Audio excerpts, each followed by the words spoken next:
Greetings, brothers. Today we're talking about Blade of Sanguinius, arguably one of the most powerful new secondaries that came in the Chapter Approved Nephilim book, so let's get right into it.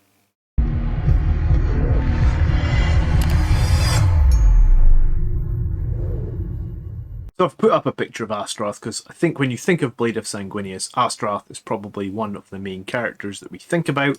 Blade of Sanguinius obviously got changed, and it's important to note that the changes in Nephilim make this a much more viable secondary. So, why is that? If you select this objective during the resolve pre-battle ability step of the mission, so that's after deployment, select one Blood Angel's character model from your army to issue the challenge. Then select one character model from your opponent's army to accept the challenge. So you mess with their deployment. They have a character that really needs to be in a certain place to buff a certain unit, but they're not that survivable of a character. Now they're scared to put them there, because if you can get to them early and you can kill them, especially with a character that made the challenge, that's 15 VP. If you kill them in melee, it's 10. If you just kill them, it's 5. I would say most of the time you're going to be killing in melee, so it's kind of... We've talked about a lot. Secondaries that are worth 8 to 10 points in Nephilim are kind of worth their weight of gold. So used right, this can definitely be a good secondary to pick for Blood Angels. Now, if the model that accepts the challenges is a strategic reserve or reinforcement unit and is destroyed as not resulting on the battlefield, all three conditions are said to be satisfied, so there's no way that they can basically hide this model from you. And if all three conditions are satisfied, then your opponent is going to immediately lose 1 command point. So it's a way to mess with them command point wise as well. So we've seen a lot of Blood Angels players take this.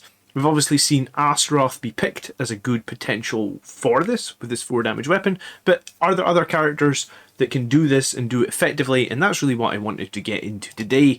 So I've had a look at both our name characters and our custom characters. So name characters, the 3 that we'd probably expect that can do damage in melee and can be fairly mobile, are going to be Astorath. You're looking at weapon skill 2, strength 7, he can take 7 attacks, he's got AP -3, he can get 4 damage, so he can do a maximum of 32 damage a turn. Now there is other ways you could buff these characters. You could take something like Might of Heroes on another Psyker, but this is basically what they can get if they're in the Assault Doctrine, and in Astorath's case, if he's cast Mantra of Strength.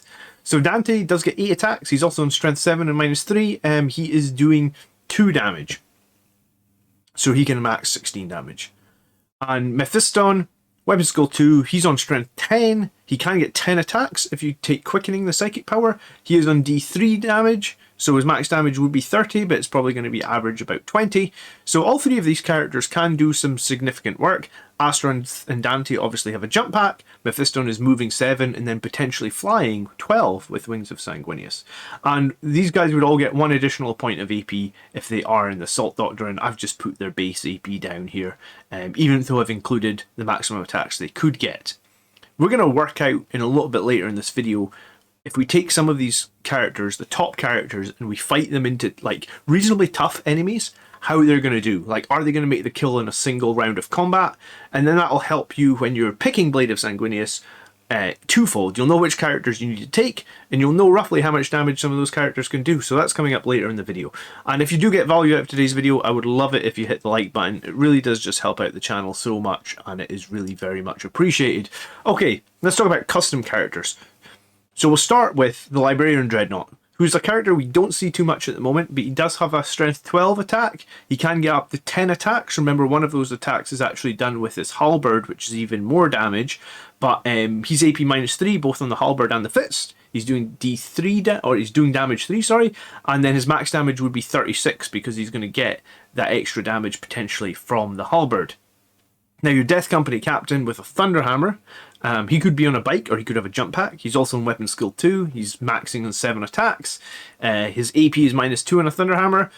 His damage would be 3, so he's doing a max of 21. Now, there is ways to improve these characters, obviously, because they're custom characters. They can take Warlord traits and they can also take relics. Moving on, there's a few other notable characters that we could see. You know, we could take a Librarian, it could be a Phobos Librarian, it could be a Terminator Librarian, it could be just a generic Librarian with a jump pack, all of which could get spicy, I guess, with the right psychic powers, like Quickening, like Wings of Sanguinius. And this could even be really spicy on a Terminator for the Flesh Tearers, because there's a relic, the Crimson Plate, that lets them advance and charge, so they could move 5, they could fly 12, they could advance D6, and then they could charge. So that could be pretty spicy, and they could get a decent number of attacks with that captain. I think they could get up to, I think it would be 8 attacks. So the Sanguiner, he has less strength, and we don't see him all that much. He's a bit expensive at 150 points, but he does have big AP, like really big AP. AP 4 base, so that would be AP 5 and Assault Doctrine. He's doing mortals on 6s, so the Sanguiner could be a potential if you wanted to take somebody that can obviously heroically intervene anywhere on the board and then fight. Could be cool. And then finally, the Death Company Gravis Captain. I have done a video on this Gravis Captain before. He gets a boatload of attacks. His Gravis fighting styles can basically give him 8 Bolt Storm hits. That's Bolt Storm in melee, so that's basically a Power Fist. And then he can make a couple more attacks with a Power Sword, or if you're so inclined, he could also take 3 extra attacks with a Chain Sword. So he can do a ton of damage, however, he is slow as all shit. Being in Gravis armor, he's just moving 5 inches. Right, so let's think of some potential targets, and I've purposely picked difficult targets because I want to see how good or effective these guys are at trying to kill these big difficult targets in one turn. So you know, if you run into just like a standard Space Marine captain in the enemy's list, or an apothecary or something that you can jump into, you'll know straight away, hey, I'm killing that no problem, because this character, for example, can kill Typhus, and like Typhus off the top of my head is like toughness 5, -1 damage, and like 7 wounds. So if your character's killing Typhus in one turn, he's definitely killing like a Space Marine captain, okay?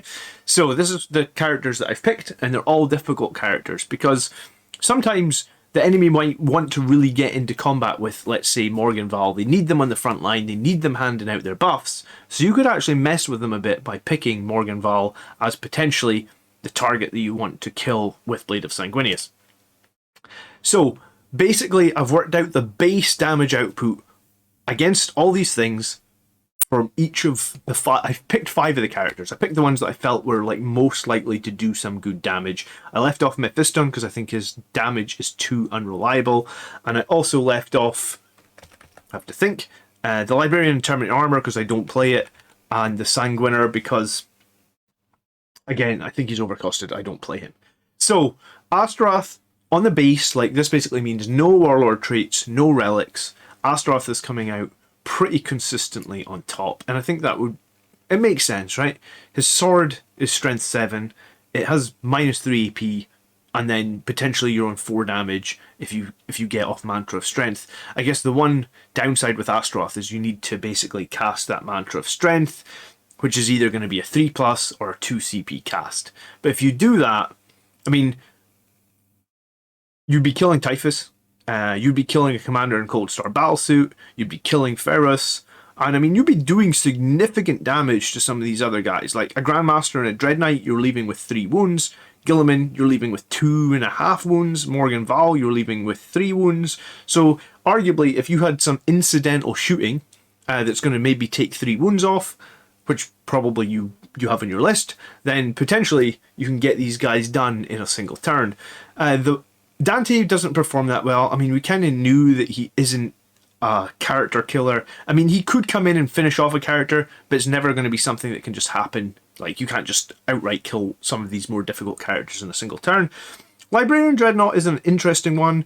We don't see him very often. He is 155 points, but with Armour of Contempt, he's got added survivability, because I guess his biggest weakness before was probably his 3-up save. And he also has a weakness of Weapon Skill 3. So if you have some way to counteract that, then I think you can get a lot of value, actually, out of the Librarian Dreadnought. You get your Death Company Captain with a Thunderhammer and your Death Company Captain with the Gravis fighting styles. And both these guys actually performed a bit lower than I'd hoped. They're kind of equivalent to Dante in some cases. Some cases they're slightly ahead, some cases they're worse. I expected them to do more, but that's where they stand. So I guess, like, if you just don't want to spend any CP on Warlord traits, relics, anything like that, then I guess Astorath is definitely going to be, I think, the best choice. Librarian Dreadnought is going to come in very close behind. Now, let's introduce some of those Warlord traits, and I've put some of them down. You know, Imperium Sword is one that lets you reroll charges and basically add 1 to your strengths and attacks. It's pretty useful for the Thunderhammer Captain. Could be useful, but I suppose less useful on like a Librarian Dread, especially if you're casting Quickening, because Quickening will let you reroll those charges anyway.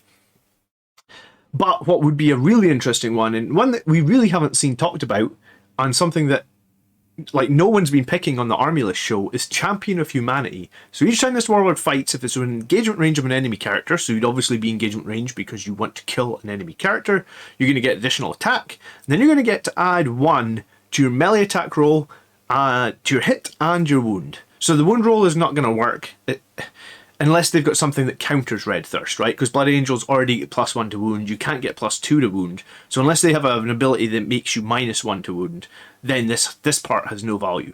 But the first part, Champion of Humanity on a Librarian Dread, that's going to counter his biggest weakness. Librarian Dread's biggest weakness is his weapon skill 3 up. So this is going to make him an additional attack, and then he's going to be on weapon skill 2 up. So you think of Librarian Dread, he's got 4 attacks, he's got the Halberd for 5 attacks, he's charging and he's got Savage Echoes for 7 attacks, you're casting Quickening for potentially D3, and then this, so you're on 11 attacks, you're hitting on 2s now, and like, this actually, even the extra attack actually improves his damage. He can actually do like 39 damage in a single turn now, and that's all at -3. So, I mean, I guess if you've got a Sanguinary Priest in your list to give this guy Assault Doctrine, then he's looking really tasty, especially because he's going to move 6, then he's going to fly 12. That's an 18-inch turn 1 move, and he's just under 10 wounds as well. He's on 8 wounds, so he's going to be pretty easy to potentially hide with Lookout Sir. The other thing to talk about then is the Librarian Dread can't take any relics, so really his choice, and I think the best choice, and the choice that I'm only just considering now after making this video, is going to be Champion of Humanity. If we look at the 2 Death Company characters, one interesting thing, and like I said, I made a video on this Death Company Gravis Captain before, and I will link it at the end, so if you haven't seen it, you should totally watch it. You can Mastercraft his Boltstorm melee weapon, which basically gives him 8 damage 3 attacks, and then you can also use on Bridge of Eventual Spirit, letting you basically reroll all your hits, and for every 5 models that are within 6, you're adding 1 additional attack as well. And I think the Death Company Captain with Thunderhammer, he could actually upgrade it to the Hammer of Baal to remove the -1 to hit, or you could Mastercraft the Thunderhammer, and I think there's an argument going both ways.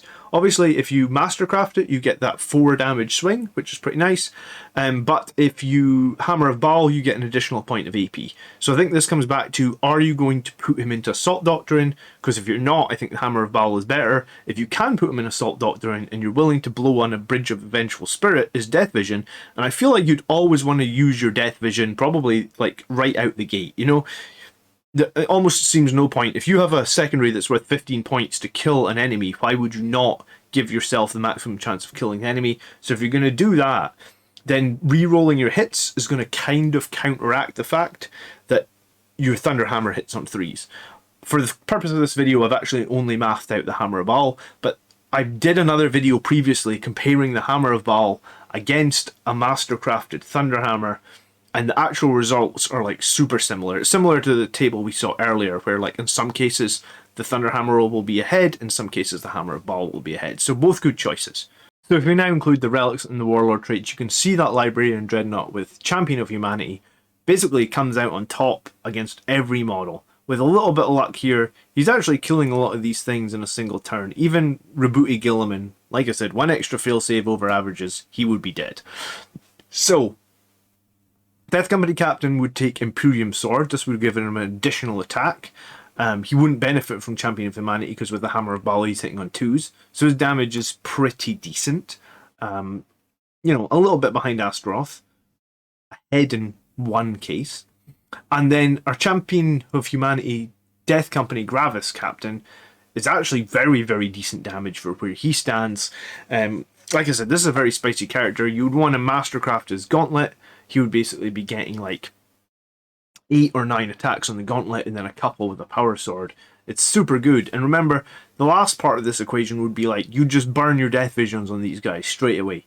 So you get into combat, and if you can do that, then you would burn the Death Vision to get the basically potential extra attacks and reroll 1s, which we're going to look at next. My only problem, I guess, with the Gravis Fighting Style Captain is 5-inch move makes it almost impossible to do what you want to do. I guess you could Furlong Fury him, but like it's just a 5-inch Furlong Fury as well. It doesn't seem great. Death Company Captain could be on a bike or with a sword, could be a bike on a jump pack, and he could be pretty spicy. His damage is definitely decent, but you've had to spend 2 CP to get here buying the relic and the warlord trait. But let's blow our death visions and see how that changes the equation. Well, that actually changes it so your Death Company Gravis fighting style captain is arguably now the most deadly character that we have. He outdamages Librarian Dreadnought because he's going to get to reroll ones. They have basically the same number of attacks. They both would have 11 attacks at this point. Your Death Company captain with Imperium Sword is now pretty much keeping up with Astorath. Like, in a bunch of these cases, the numbers are identical. So my question would be 2 CP for a Death Company captain. Yes, he only gets to Death Vision once, but Death Visions is 100% reliable. Or 3 plus Astorath, or 2 CP to like automatically cast your Mantra of Strength Litany. Bearing in mind, this guy can Forlorn Fury, so this guy can basically move double, potentially getting you into enemy characters in turn 1. It's a really interesting equation, actually, and when you start to break this down, what I see is Astorath, a Librarian Dreadnought, Champion of Humanity, or a Death Company Captain, and like I said, you could probably just go a Mastercrafted Thunderhammer, Imperium Sword, or I think actually Champion of Humanity would be better if you went Mastercrafted Thunderhammer, because that would bring you back to hitting on 2s, and then you would have a 4 damage weapon as well, and at that point, you'd probably be able to actually outdamage Astorath by a little bit, right? Because every hit would do additional damage. So, these 3, the Death Company Captain, Biker, Jump Pack, the Librarian Dreadnought with Champion of Humanity, and Astorath, these 3 guys are like, these are top tier for this secondary. Like, they could almost guarantee you 15 VP if you could just get to in combat once and you're not made fight last or some nonsense like that. So let's talk about these guys' maximum movement. Astorath is obviously moving 12. Librarian Dreadnought can potentially move 18, but you got to pass a psychic test. Death Company Captain can move 24 if he is on a jump pack, and he does a 12-inch Forlorn Fury for 1 CP, which I guess at that point you've spent 3 CP on him, but 3 CP might be worth spending to get the victory points, or 26 inches if he's on a bike, because he moves 12 Forlorn Fury, and then he can move 14 on his bike. Here's a table of how they would do, based on all the numbers we just ran. So, like, you know, Astorath's killing the Typhus, the Cold Star, or Ferrus in a single turn. Librarian Dreadnought's doing all that, but he can almost kill these other 3 in a single turn. Death Company Captain is doing pretty decent as well. He's only a point or so away from killing Typhus, so you could probably shoot that point of damage away. You know, Death Company Captain can have an Infernal Pistol. Maybe you could shoot him first with that or something like that. And then your Death Company Gravis Captain, he doesn't move very fast, but he, you know, you spend enough CP on him, he's bloody deadly. I just don't know how you deliver him because he can't go in an Impulsor, so your only option really would be a Repulsor. I haven't run a Repulsor since Armor of Contempt. I guess they're a little bit more survivable because they probably actually get saves, or more reliable saves. But yeah, I don't think we see any... I can't remember last time we saw a Repulsor in a competitive game. So, bit of a summary then. These results were a little bit interesting, and maybe surprising. Astorath, for the sheer requirement of no CP spend, and a low points cost, is a very deadly character assassin. I think we all knew that. I think this just proves it. I guess if you're fighting something weak and you maybe don't need Mantra of Strength, then it would be great, but you can kill deadly models as well if you're willing to spend that 2 CP to guarantee your Mantra of Strength. The Librarian Dreadnought, armed with the Champion of Humanity Warlord trait to counter his biggest weakness of Weapon Skill 3+, seems really good value. He's got massive move of 18 inches with Wings of Sanguinius. And this Dreadnought may find its way into a few more people's lists after watching this video. It could also be combined with Chapter Master rerolls or a cheeky 1 CP Smite. You know, you could fly, you could Quickening, and then if you knew you were almost going to kill him in melee, you could always pay 1 CP to cast that 3rd power, and it could be a Smite, just to weaken that enemy model before you charge them. There's a potential. The Death Company Captain with a Jumper Bike obviously can be Forlorn Furied. If you do this, it can also almost guarantee a turn 1 charge, but your damage output in these slides include the bonus from Assault Doctrine, so you wouldn't have Assault Doctrine unless you were going to spend 2 CP, and at that point you're spending 5 CP on the Death Company Captain, which is insane. So that's probably why the Hammer of Baal looks a little bit more attractive, because you've got that 3 AP without Assault Doctrine, whereas the Thunderhammer is just of 2 AP without Assault Doctrine, making it very weak into Armor of Contempt models. It's essentially just -1 into Armor of Contempt models. So that's why these numbers were ran with the Hammer of Baal. Obviously, with Blade and the Nephilim rules, you can, and probably should, choose an easy model that you feel that you can kill. But I think the idea behind this video was to show you what you potentially can kill, and how you can potentially mess with your opponent's deployment by picking Blade of Sanguinius. And I think I needed to know these numbers as well, because I've been reluctant to pick Blade. I've only played it once, and it does seem like if you have the right assassin character, it could be a staple pick for Blood Angels, and you could very quickly make your points back. So leave me a comment, though, if you have been playing Blade of Sanguinius, and if you've been scoring, tell me how many points you're scoring, even if you're not scoring all 15. Tell me what character you're using, warlord traits, leave that all in the comments, and tell me also who you've been challenging, and like how reliable has it been for you. Thank you to the entire community for all the suggestions, especially the people that wanted to see this video. I really hope you enjoyed it and felt like you got something out of it. Do remember that we do put out Blood Angels content every week on this channel, and if you do enjoy it, I would love it if you consider subscribing. And if you look in some of the links in the video descriptions, there's loads of ways you can support this channel, and I would really appreciate it if you consider doing that. Thank you again for watching. I really hope we will catch you in one of the future videos. By the blood are we made strong, brothers. Peace.